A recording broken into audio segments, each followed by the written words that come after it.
Kambak mga kalabaw bisya, Davao ni Bay. So, July 12. Karon ta mga lods. So, naman ako karon mga adlaw mga lods. Ang upat, tulo kani wala man ni gahapon. Bago ni mga lods ha. Katong isa ka toolbox na alin na mga lods.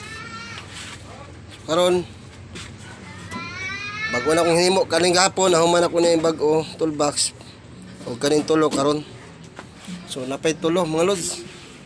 Wala isa ka. Opray!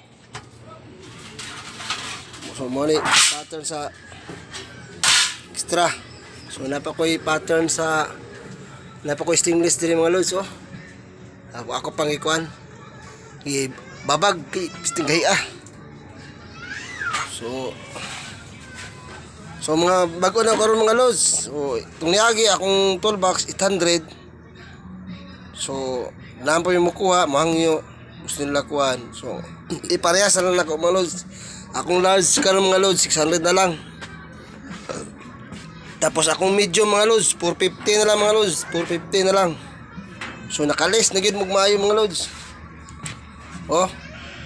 So, order na karon sa Turel mga lods. Order na karon mga lods. Kanin Turel, aning pito ka buok napaisaw na man.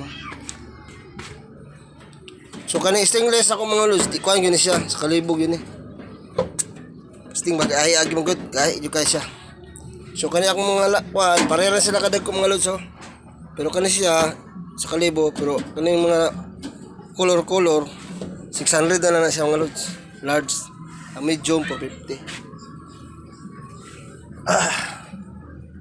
So mo ni akong kan karon mga lods. Gi binatan.